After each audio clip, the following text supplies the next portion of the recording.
Mister Salim മടവൂറിന്റെ party ഒരു കാരണവശാലും ചെയ്യാനുള്ള ആരോഗ്യമില്ലാത്ത രീതിയിൽ അതിനെ തൽക്കാലത്തേക്ക് മറ്റു രീതിയിലല്ല ഞാൻ അവിടെ മാറ്റിവെക്കുകയാണ്. പക്ഷേ ഇത് കറക്റ്റ് ചെയ്യാനൊരു പാർട്ടി ഉണ്ട്.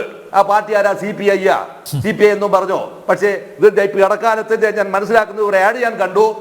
പിന്നെ മിസ്റ്റർ അനിൽ നമ്പ്യാർ ശ്രീദിവാകരനെ ഒരു ഇന്റർവ്യൂ ചെയ്യുന്ന എന്തോ ഒരു സംഭവത്തിന്റെ ഒരു ആഡ് ഞാൻ കണ്ടു. സ്വാഭാവികമായിട്ടും ശ്രീദിവാകരൻ കുറച്ചു കാര്യം പറയുമായിരിക്കും ഇനി. മറുഭാഗത്ത് പിന്നെ പറഞ്ഞിരിക്കുന്ന ഒരാള് അതിന് പിന്നെ വലിയ CPI നേതാവായിരിക്കുന്ന K. ഇസ്മായിൽ. ബാക്കിയുള്ള ആർക്കും ഒരാൾ അക്ഷരം മുണ്ടിയോ ഇതിനകത്ത്? ഈ മിണ്ടാതിരിക്കുക എന്ന് പറഞ്ഞ അർത്ഥം എന്താണെന്നറിയോ? ജനങ്ങളെ പരിഹസിക്കുന്നതിന് മൗനാനുവാദം നൽകുക എന്നാണ് അർത്ഥം. ഈ മൗനാനുവാദം നൽകിയിരിക്കുന്ന അവസ്ഥയെ പിന്തുണയ്ക്കേണ്ടി വന്നിരിക്കുന്ന ഒരു ജനതയുണ്ടായിത്തീരുക എന്ന് പറഞ്ഞ അർത്ഥം എന്താണ്? അവർ മരിച്ച ജനതയ്ക്ക് തുല്യമാണ്. ഇങ്ങനെ മരിച്ചിരിക്കുന്ന ജനതയ്ക്ക് തുല്യമാകുമ്പോൾ തിരിച്ചാൻ വേറൊരു കാര്യം ചോദിക്കട്ടെ. ഇപ്പോ ഈ CPM എന്ന് പറഞ്ഞ പാർട്ടിക്ക് അരിവാഴ ചുറ്റിക്ക നക്ഷത്രം കിട്ടിയത് ഇപ്പൊ ആരുടെ ഔദാര്യത്തിലാണ്? സലിം മടവൂർ ആരുടെ ഔദാര്യത്തിലാ? കോൺഗ്രസിന്റെ ഔദാര്യത്തിൽ കിട്ടിയ സാധനമല്ലേ ഇതല്ലേ? അല്ലേ?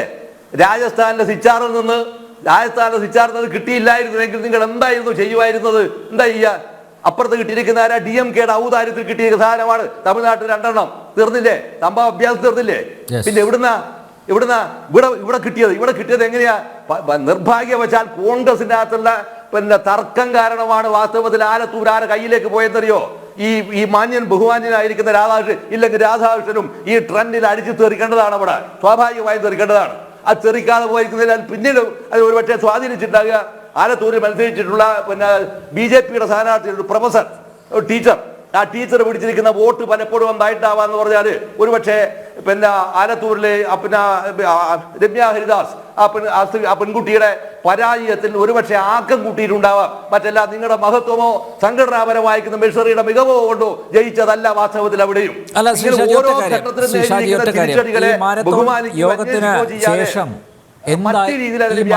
യോഗത്തിന് ശേഷം എന്തായിരിക്കും നമ്മുടെ MV ഗോവിന്ദൻ പറയാൻ പോകുന്നത് മാധ്യമങ്ങളോട്? ഇപ്പം 4 ദിവസം വലിയ യോഗം നടക്കുകയാണല്ലോ. ഈ യോഗത്തിൽ പിണറായിയെ ചോദ്യം ചെയ്യുന്ന ഒരാൾ പോലും ഉണ്ടാവില്ല. ഞങ്ങൾ തിരുത്തും. മൂപ്പർ പറയുന്ന കാര്യം അയാൾക്ക് മനസ്സിലാവില്ല, ഒരാൾക്ക് മനസ്സിലാവില്ല, ഒരൊറ്റയാൾക്ക് മനസ്സിലാവില്ല. ആരും മനസ്സിലാക്കാൻ പോകുന്നില്ല. ഒരാൾക്ക് മനസ്സിലാക്കാൻ തിരുത്തുന്നതിന്റെ ലക്ഷണത്തിന്റെ വിദൂര സാധ്യത ഉണ്ടായിരുന്നുവെങ്കിൽ കുറിലോസ് തിരുമേനിയോട് ഈ പറയുന്ന കമന്റ് ഇന്ന് പാസ്സാക്കുവോ? സംഭവം എന്താണെന്ന് പറഞ്ഞാൽ എങ്ങനെയാണ് ഓടി രക്ഷപ്പെടേണ്ടത് എന്നുള്ളൊരു അവസ്ഥ നിൽക്കുമ്പോഴാണ് ചില വിവരദോഷികൾ ഇതിനകത്തുണ്ട്. വല്ല ആവശ്യമുണ്ടോ പറയേണ്ടത്? വല്ല ആവശ്യമുണ്ടോ? ഒന്നുമില്ലെങ്കിൽ അത് കേട്ട് ഒഴിവാക്കാൻ മാത്രം എനിക്ക് വിമർശനം ഉണ്ടെങ്കിൽ അത് ഒഴിവാക്കി അദ്ദേഹത്തോട് സ്വകാര്യമായി പറയാൻ മാത്രം ഉണ്ടാകുന്ന ധൈര്യം ഇയാൾ കാണിക്കട്ടെ. അതിന് പകരം ആടുകളുടെ മുമ്പിൽ ഞാൻ ഭയങ്കരനാണ് എന്ന് കാണിക്കാനാണോ? ഇതൊരു പക്ഷേ എന്തിൻ്റെ കൂടി ഭാഗമായിരിക്കാം. സ്വാഭാവികമായും ജോസ് കെ മാണി മുന്നണി വിടാൻ ചിലപ്പോൾ തീരുമാനിച്ചിട്ടുണ്ടാവും. കാരണം രാജ്യസഭാ സീറ്റെല്ലാം വരുന്നല്ലേ. RJD എത്ര നിലവിളിച്ചാൽ പോലും RJDക്ക് മന്ത്രിസ്ഥാനം കിട്ടാൻ പോകുന്നില്ല, രാജ്യസഭാ സീറ്റും കിട്ടാൻ പോകും. ഞാനിത് തമാശയായിട്ട് പറയുന്നതല്ല. തരാൻ അവർക്ക് കഴിയില്ല എന്നുള്ളതാണ്. ഇങ്ങനെ കഴിയാത്തൊരു ചിത്രം അഖിലേന്ത്യാ രാഷ്ട്രീയത്തിനും ദേശീയ രാഷ്ട്രീയത്തിനും രൂപപ്പെടുമ്പോൾ ഇയാൾക്ക് ചെയ്യാനുള്ള ഏക മാർഗം എന്താണ്? ഇത്തരത്തിലുണ്ടാക്കുന്ന അഹങ്കാരങ്ങൾ ഉണ്ടാക്കി ഭയപ്പെടുത്തിയിരിക്കുന്ന ജനങ്ങളെ വീണ്ടും ഭയപ്പെടുത്തുക സംഭവമാണ്.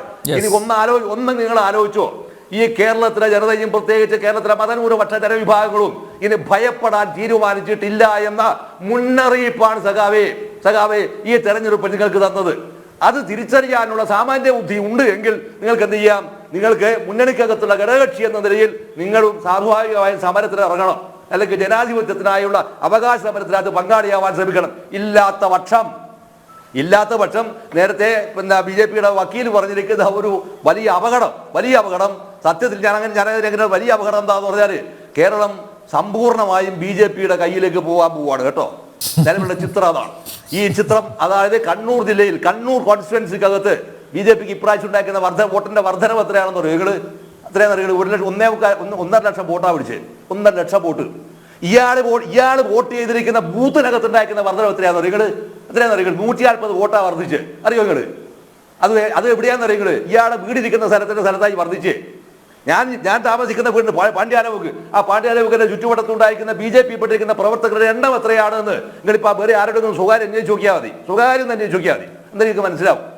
അപ്പൊ ഈ ഓരോ പിന്നെ പ്രദേശങ്ങൾക്കകത്തും ഇത്തരത്തിലുണ്ടാക്കുന്ന വർധനവ് ഇതിനകത്ത് ഉണ്ടായിത്തീരുന്നതിൻ്റെ അകത്തൊരു പ്രധാനപ്പെട്ടിരിക്കുന്ന പ്രശ്നം മനുഷ്യന്മാരോട് മാന്യമായി പെരുമാറാൻ ആദ്യം പഠിക്കുക.